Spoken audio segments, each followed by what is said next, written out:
कभी कभी एहसास होता है हमें कि हम बहुत काम कर रहे हैं, कुछ होता नहीं उस वक्त। बात समझ में आ रही ना? इस क्षमता, यहां की जो डाइजेशन क्षमता है, ये दिखाई नहीं पड़ती ना, ये दिखाई पड़ता है।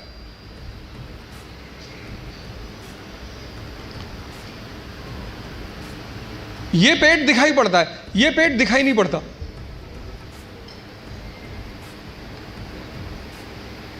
अब ये क्षमता विकसित स्ट्रांग कैसे होगी?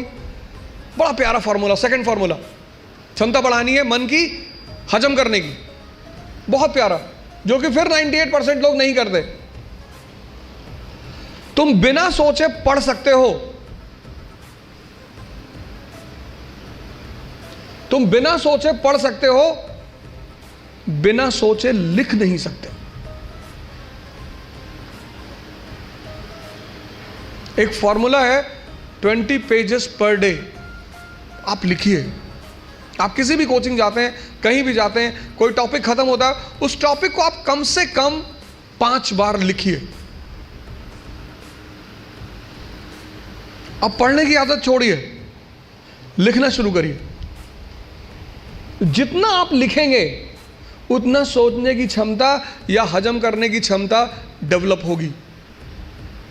भाई पहले दिन जॉगिंग करने गए, 2 किलोमीटर गए, 5 दिन 6 दिन 2 किलोमीटर जाते रहे, फिर 10वें दिन 5 किलोमीटर, क्षमता बढ़ी ना? एक दिन में नहीं बढ़ेगी। यह दूसरा फॉर्मूला है। अपनी इंटरनल क्षमता को बढ़ाओ।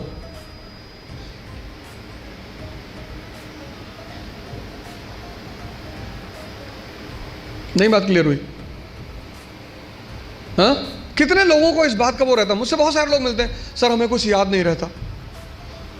आपने हजम ही नहीं किया। मूवी आपको पूरी याद रहती है ना,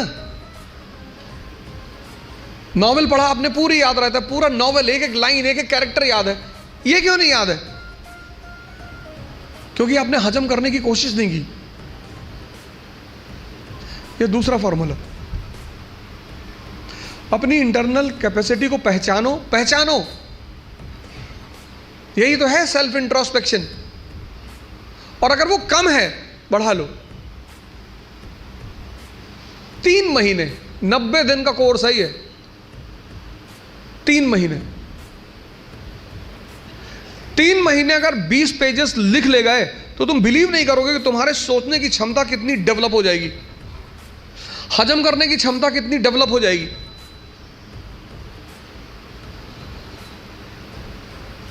हम कोचिंग किस लिए जाते हैं? इसीलिए जाते हैं। कोचिंग और कॉलेज में बहुत फर्क है। कॉलेज आप पढ़ने के लिए जाते हैं, कोचिंग आप सीखने के लिए जाते हैं। जितने लोग कोचिंग जाकर परेशान होते हैं वो लोग हैं जो कोचिंग पढ़ने के लिए गए।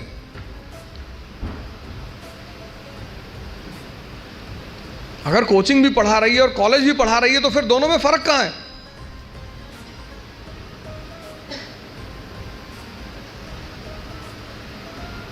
ये दूसरी चीज, अपना मूल्यांकन, अपनी ताकत को समझना कि मेरा पोटेंशियल लेवल क्या है। क्लास खत्म हुई, आप घर गए, आप जो 2.5 घंटा पढ़ा है उसको रीराइट करने की कोशिश करो। संभावना है कि आप सिर्फ 30% लिख पाएंगे, शायद। कुछ लोग तो 10% भी नहीं रिकॉल कर पाते।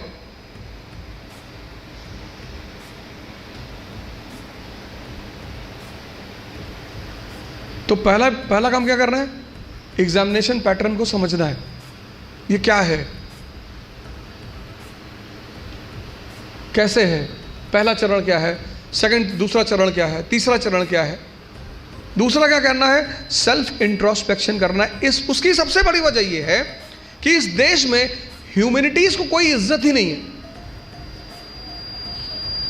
अगर आप बीए कर रहे हैं ना इस कंट्री में, तो आपको लोग बर्बाद आदमी समझेंगे। कह रहे बीए कर रहे, चलो पीछे आके खड़े हो जाओ, बीए कर रहे, इधर आप एमबीए कर रहे हैं, महाबर्बाद आदमी। तो भी थोड़ा इज्जत है। साइंस की तो बड़ी इज्जत है, और आईआईटी की तो खैर कहने ही क्या। लेकिन जहां आपने कहा बीए, बहुत रेयर केस में जो लोग ग्रेजुएशन बीए वगैरह करते हैं, बीए ऑनर्स वगैरह, वो बहुत रेयर केस में बताते हैं लोगों से। आईआईटी वाले तो कहीं भी फंक्शन होगा तो आगे खड़े हो जाएंगे। क्या कर रहे हैं भैया? आईआईटी कानपुर। अच्छा अच्छा। अब चूंकि, और आप जितने लोगों ने इंजीनियरिंग वगैरह कर रखी, 10th तक हमें ह्यूमैनिटीज पढ़ाया गया, और 10th का टीचर हमें क्या कहता था बार बार कि बस इसके बाद जीवन में हिस्ट्री कभी नहीं पढ़नी,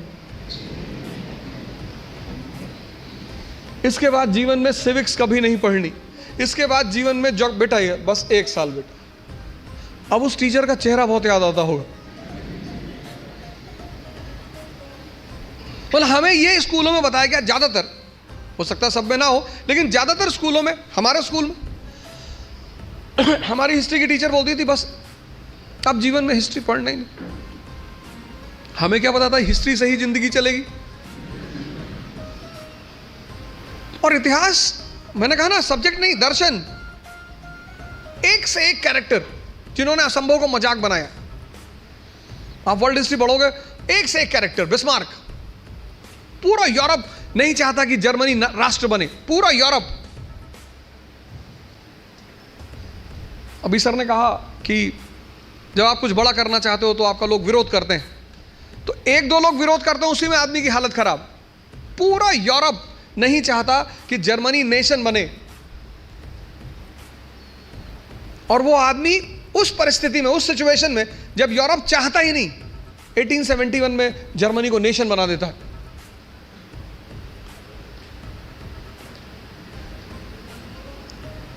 तो चूंकि हमें ह्यूमैनिटीज पढ़ना सिखाया नहीं गया, और सिविल सर्विस का पूरा गेम ह्यूमैनिटीज पे है, पूरा। क्यों पढ़ें अकबर को, क्यों पढ़ें गांधी को, क्यों पढ़ें? इनसे क्या मदद मिलेगी? क्यों अंबेडकर को क्यों पढ़ें? अंबेडकर को पढ़ना इसलिए जरूरी है कि इस देश में एक तबका ऐसा रहा, स्त्रियां भी। ज्योतिबा फूले ने जो पहला स्कूल शुरू किया, शिक्षा पे उनका सबसे ज्यादा बल है, तो उन्होंने दलित समाज के लिए तो स्कूल शुरू किया, स्त्रियों के लिए शुरू किया, और उन्होंने कहा समस्त समाज की स्त्रियां। डॉक्टर अंबेडकर का तो हर क्षेत्र में योगदान। एक बात उस आदमी की इतनी जबरदस्त है, जो मैंने अभी, जब उनका जन्मदिन था 14 अप्रैल को, तो मैंने एक वीडियो बनाया था, उसमें उनके ऊपर बनाया, उसमें नवयान पे मैंने एम्फसाइज किया। उनका मानना था, जैसे बुद्धिज्म के 3 सेक्ट हैं, हीनयान, महायान, वज्रयान, उन्होंने एक और यान कहा, नवयान।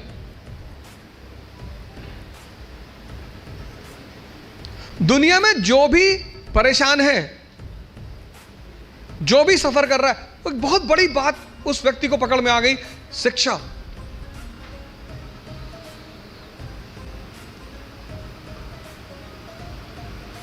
कभी कभी कुछ चीजें समाज इस ढंग से करता है कि पकड़ में नहीं आती, मेन चीज पकड़ में नहीं आती, शिक्षा। उन्होंने कहा शिक्षा, एजुकेशन, नॉलेज शेरनी का दूध है।